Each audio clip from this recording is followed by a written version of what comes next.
Hi everyone, this is a small video I'm going to make to try and help you out when it comes to removing and replacing the Cp3 clutch basket on the Yamahas.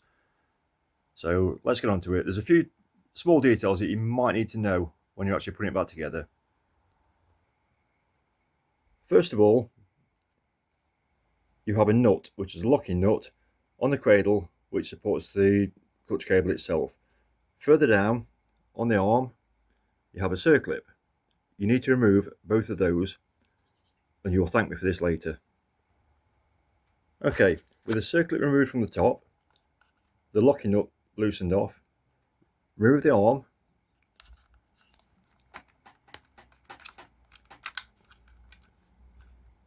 place that to one side, and then take the cable out of the holder. Just leave all that there for now. And don't forget, take off the spring. Next step, remove all the cover bolts. With all the cover bolts removed, you can then remove the cover itself. As if by magic, the cover is off. Now this is the pressure plate. This is a non-slipper clutch, which has 6 bolts. The slipper clutch only has 3, so you will be able to identify which one's which. Next step, remove all the bolts. With the bolts and springs removed, you can then remove the pressure plate.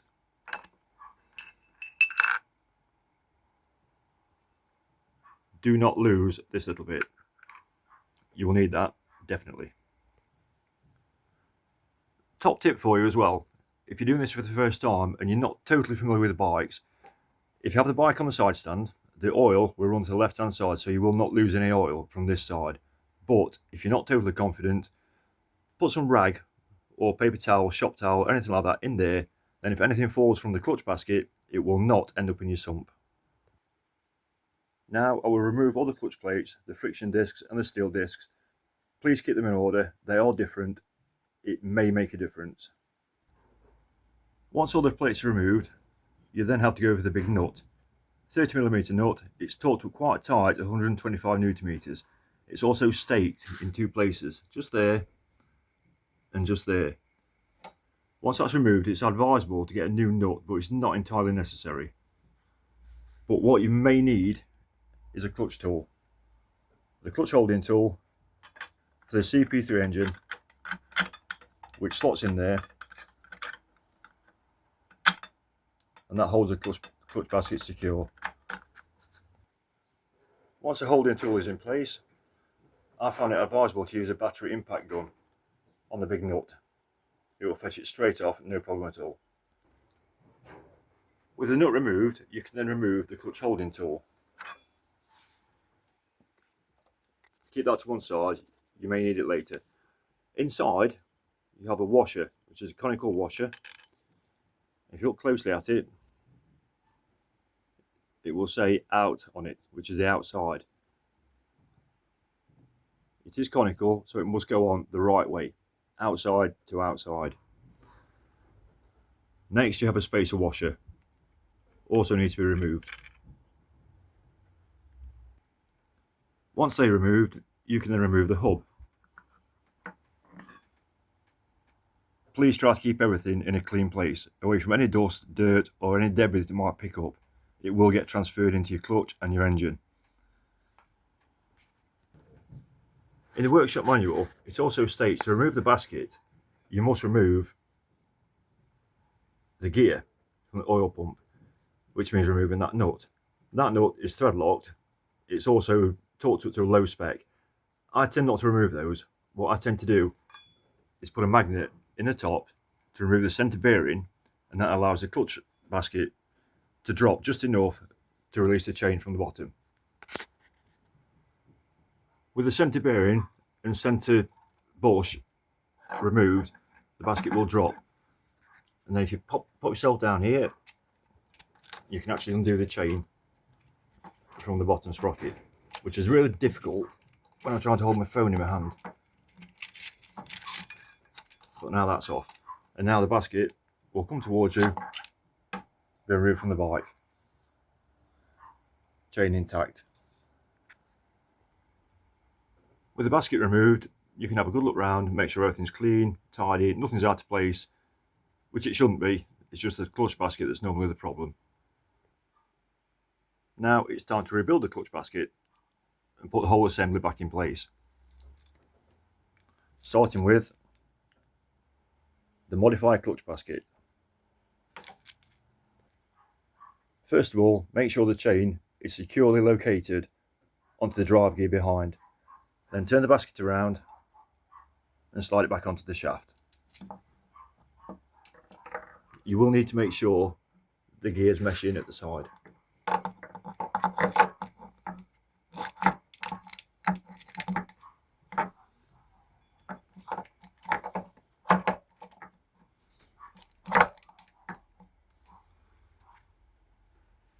And then replace the chain at the bottom.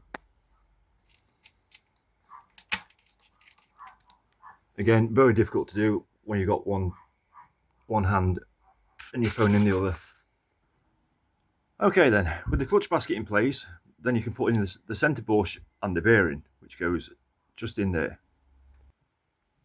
Right, that was a struggle with one hand, but it's in now. Next step, you have this, which is a thrust washer. Now that thrust washer goes between your basket and your central hub, so we'll pop that in now. It doesn't matter which way around it goes, it's symmetrical, so that's fine. The next piece is a central hub.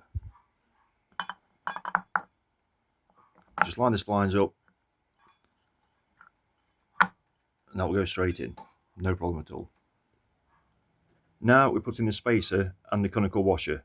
The spacer goes in first, and then the conical washer with the stamping that says out towards you.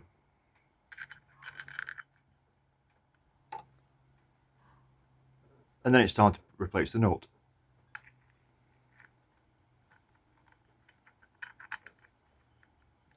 With one hand again.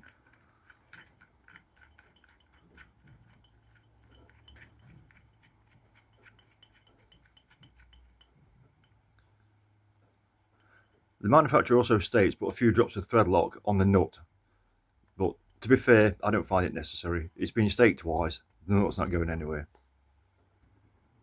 Okay, once the nut's in place, make sure the holding tool is on secure, and this nut needs to be tightened up to 125 Newton meters.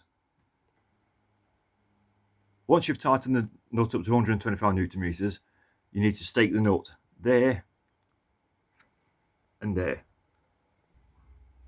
Once you've staked the nut, it's now time to replace the clutch plates. Starting with the fibre disc.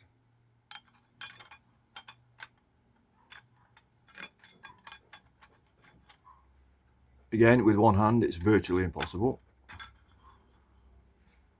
I'll skip through this bit. Okay, that's all the clutch plates in. The last fibre disc which goes in, it goes offset by 1. The next step is to replace the pressure plate, but do not forget the push rod. That goes from behind, that way, and then obviously the pressure plate goes on that way. When you put the pressure plate back on, you may find it doesn't sit home straight away, so you may need to just a little bit of light pressure towards it and give it a wiggle, because sometimes it will sit slightly offset and damage your clutch plates when you tighten up the clutch springs. Now let's put the springs back in. The pressure plate bolts are tightened up to 10 Newton meters. Now this is where the fun begins. The push rod, you need to turn it around so the rack side of it there is about 3:30, 4 o'clock in that position. Now it's time to replace the cover. I'm not going to go down the rabbit hole of changing gaskets and bits and pieces like that. I'm not going to talk to people like an idiot. It's just a few little tips that I've found useful which may help people out. Now I'll put the cover on. Okay, the cover's on. Now it's time to replace all the perimeter bolts, which are torqued up to 10 Newton meters. Okay, the cover is firmly fitted, it's all secure, bolts are torqued up to 10 Newton meters. Now this is where the fun begins. because a lot of people have no issues at all, but some people do. Now the problem is this. The issue you have is your release arm. This has to be turned anti-clockwise as far as it'll go by hand, because what that does, it brings the rack in and it closes up the free play between your push rod and the pressure plate. Now if that is clockwise all the way, you attach your cables and your arm, you'll have no clutch. So that needs to go anti-clockwise as far as you can get it by hand. And then you take your release arm. Now what I normally do before I remove the release arm, I put a little white dot or a marking on the top so I know which way around that goes, because if it's upside down it will make a difference. So it needs to go that way with the slack in the cable, pull it around, you have a little arrow, if you can see properly, little arrow there. That arrow needs to line up with that little centre pot mark there. So line those up perfectly, which will be about there-ish. Yep, about there. Once that's in place, put the circuit back on. But don't forget to put the spring on first, like I just did. I'm trying to multitask, taking a really crappy video and showing you exactly how to do things. Okay, circuit refitted. If we have a look round, your little dot and your arrow are lined up, and that is fully anti-clockwise. Now you just need to reattach your cable. Once your cable's refitted, before you tighten the lock nut, just make sure you have a few mil of free play on the clutch arm, because if that clutch arm is tight, that will be dragging on your clutch and it will burn out the clutch eventually. And that is pretty much it, guys. Just check your clutch lever, make sure it's not tight and binding. Now we'll give it a try. We'll fire it up.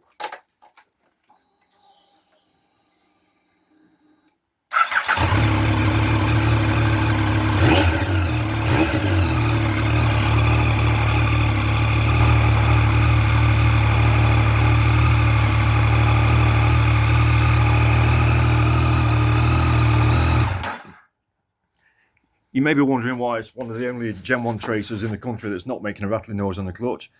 That's because I put in one of my own modified baskets and replaced the bearing in the pressure plate. So any questions, feel free to ask. I'm here to help. Cheers, guys.